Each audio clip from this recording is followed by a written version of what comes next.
Hello दोस्तों, एक बार फिर से आप सभी को स्वागत करते हैं आपके अपने YouTube channel Tezpur math classes में। जैसे कि आपको मालूम है कि हम लोग जो क्वेश्चन कर रहे हैं वो आर एस अग्रवाल जो बुक है उसमें मेंसुरेशन यानी 2D चैप्टर हम लोग कर रहे हैं। और ये हम लोग 1 से लेकर के 105 तक क्वेश्चन कर चुके हैं। आज हम लोग 106 से स्टार्ट करेंगे। देखिएगा 106 नंबर में क्या बोला है एक के समचतुर्भुज के एक विकर्ण की लंबाई उसके दूसरे विकर्ण की लंबाई दूसरे विकर्ण की लंबाई का 80% है। इस त्रिभुज का क्षेत्रफल बड़े विकर्ण के वर्ग का कितना गुना होगा। ठीक है, मान लेते हैं। तो ये जो विकर्ण दिया है वो रियल में विकर्ण दिया नहीं है, तो विकर्ण हम लोग मान लेंगे, लेकिन इसका क्षेत्रफल निकालना है। समचतुर्भुज का क्षेत्रफल निकालना है। तो समचतुर्भुज का क्षेत्रफल होता है 1/2, है ना, 1/2 गुना D1 फर्स्ट गुना D1 सेकेंड। मेरा कलम थोड़ा जवाब दे रहा है ना। तो इसका क्षेत्रफल यहाँ से हम लोग रख लेंगे। ठीक है, तो हम लोग को D1 भी चाहिए, D2 भी चाहिए। तो D1 हम मान लेते हैं क्या 1x, ठीक है, और D2 मान लेते हैं, D2 सेकेंड मान लेते हैं। इसका x देखिए क्या बोला है, दूसरे विकर्ण की लंबाई का 80%, दूसरे विकर्ण की लंबाई का 80% है। ठीक है, तो यहाँ से 1 0 से 0 कट जाएगा, ये हो जाएगा 4 और ये हो जाएगा 5, यानी हो जाएगा 4x/5। बात आया समझ में? यहाँ तक तो कोई दिक्कत नहीं हुआ होगा। चलिए अब हम लोग को D1 भी पता है, D2 भी पता है, रख के मान निकाल सकते हैं। तो 1/2 गुना D1 फर्स्ट यानी x, ठीक है, और D2 सेकेंड, D2 है ना। तो D2 कितना दिया है 4x/5। ठीक है, 2 से 2 दूनी 4 कट जाएगा, x और x में गुना करेगा और 2x, यानी हो जाएगा 2x²/5 जो होगा ये फाइनल आंसर होगा। ठीक है, आगे देखिएगा 2x/5, 2x/5, 2x यहाँ ये है। ठीक है, अब आगे देखिए आगे क्या बोला है। आगे बोला है एक समचतुर्भुज की एक भुजा 5 सेंटीमीटर तथा एक विकर्ण 8 सेंटीमीटर है, इसका क्षेत्रफल क्या होगा। ठीक है, तो क्षेत्रफल हम लोग इसी पर निकालेंगे। क्या आप समझ रहे हैं? आप लोग इसी पर निकालेंगे, हम सब इसी पर निकालेंगे। ठीक है, अब देखिए कैसे होगा। सम चतुर्भुज की बात किया है, इसमें 2 विकर्णें होती है। कितना होती है? 2 विकर्ण होती है। इसकी सारी भुजा समान होती है। ये ए होगा, ये भी ए होगा, ए, जिसमें से बड़ी भुजा एक विकर्ण की लंबाई दे रखा है 8, है ना। और जब इसको हम लोग मिलाएंगे तो ये बराबर बराबर भागों में कटेगा, तो ये हो जाएगा 4, ये 4, दोनों मिला के 8। और ये मेरे प्यार भाई एक भुजा दे रखा है 5, यानी सारी की सारी भुजा दे रखा है 5। तो जब यहाँ हम देख रहे हैं तो एक त्रिभुज बन रहा है त्रिभुज। जब त्रिभुज बन रहा है तो यहाँ 4 है, यहाँ 5 है, यहाँ पे x मान लेते हैं। x की लंबाई ही निकाल लेंगे, क्या समझे। तो x की लंबाई निकालने के मेरे प्यारे भाई पाइथागोरस लगाएंगे। तो विकर्ण का स्क्वायर यानी 5 का स्क्वायर बराबर 4 का स्क्वायर 16 होगा, प्लस में x²। ठीक है, ये घटेगा तो कितना होगा 3 होगा, 9 होगा, x², यानी हो जाएगा 3, स्क्वायर कर जाएगा 9 पर 3 हो जाएगा। ठीक है, यानी पता चल गया कि ये x और ये x कितना है 3 3 6 है।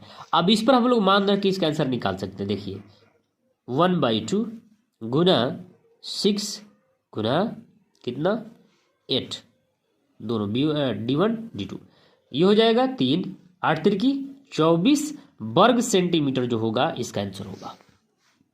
आया ना। आगे देखिएगा एक समचतुर्भुज का परिमाप 52 मीटर है तथा छोटा विकर्ण 10 मीटर है, इसके बड़े विकर्ण की लंबाई कितनी है। तो सिर्फ और सिर्फ विकर्ण की लंबाई बताना है भैया, ए भैया, सिर्फ और सिर्फ विकर्ण की लंबाई ही बताना है। देखिए फिर से हम लोग उसी तरह से एक फिगर ड्राइंग कर लेंगे, है ना। ड्राइंग कर लिए, इसका ये विकर्ण और इसका ये विकर्ण। बोला है इसका परिमाप, सारी भुजा क्या है ए है। अरे भाई वर्गे है, थोड़ा सा टेढ़ा बना दिया है, टेढ़ा टेढ़ी बना दिया है। ठीक है, ये हो गया 52, यानी a बराबर 13 हो गया।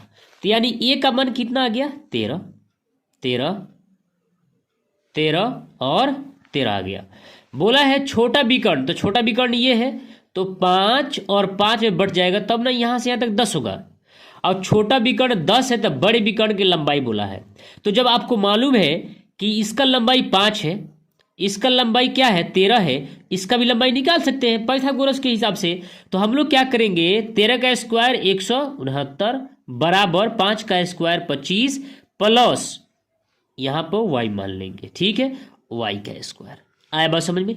इसको हम लोग घटा लेंगे तो 144 हो जाएगा और ये y का स्क्वायर होगा। यानी ये किसका स्क्वायर, अगर हम स्क्वायर इस पर कर देंगे तो 12 का स्क्वायर 144 होता है। y का मान कितना निकल गया 12। आपसे पूछा है इसका लंबाई, बड़े विकर्ण की लंबाई, तो y का मान 12, तो 12 यहाँ भी 12 यहाँ भी, दोनों को जोड़ देंगे तो 12 12 24 मीटर जो होगा वो इसका आंसर होगा। आया बात समझ में? आगे देखिएगा, बोला है एक समलंब चतुर्भुज की समांतर भुजाएं क्रमशः 1.5 मीटर तथा 2.5 मीटर लंबी है तथा इन भुजाओं के बीच की लंबवत दूरी 6.5 मीटर है। इस चतुर्भुज का क्षेत्रफल कितना होगा? तो ये समलंब चतुर है भैया। समलंब चतुर्भुज का क्षेत्रफल कैसे निकलता है ये आपको पता नहीं होगा। ए भैया आइए, आपको पता होगा ये भी माना जा सकता है, ऐसा बात नहीं है। देखिए समलंब चतुर्भुज बनता कैसे है, थोड़ा सा ड्राइंग कर लेंगे, माइंड से निकल गया है लेकिन बन भी गया, यहाँ पे बन भी गया था, बन गया। अब यहाँ पे क्या होगा, ये बी सी डी। आया बात समझ में?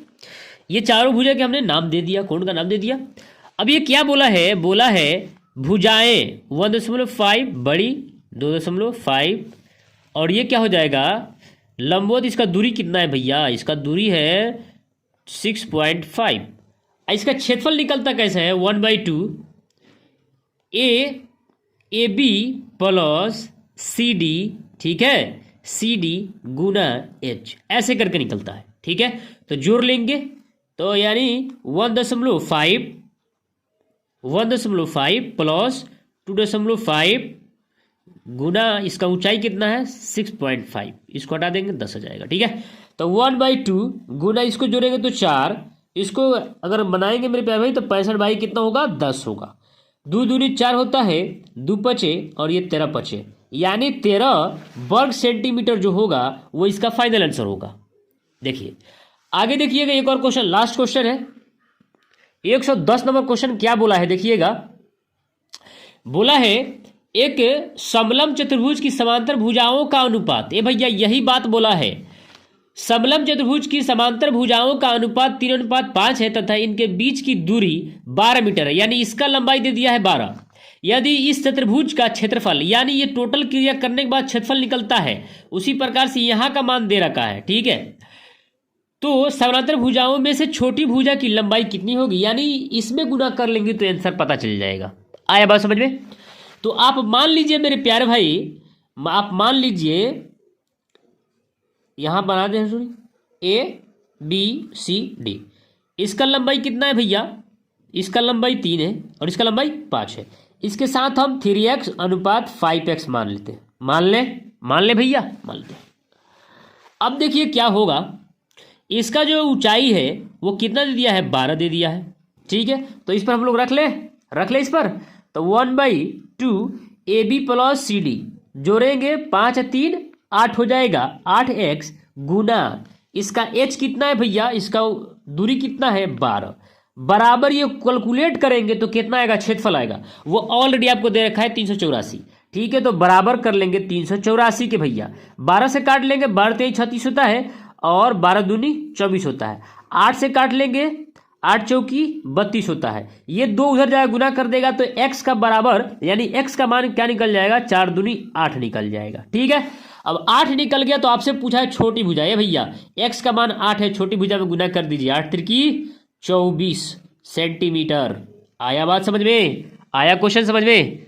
आशा करते हैं कि आज का वीडियो आपको बहुत अच्छा समझ में आया होगा। और मेरे प्यारे भाई जब आपको अच्छा समझ में आया है तो ऐसे ही हमारे वीडियो को देखने के लिए हमारे चैनल को सब्सक्राइब करें, लाइक करें, शेयर करें। मिलते हैं फिर कल अगले वीडियो में, जब तक के लिए जय हिंद।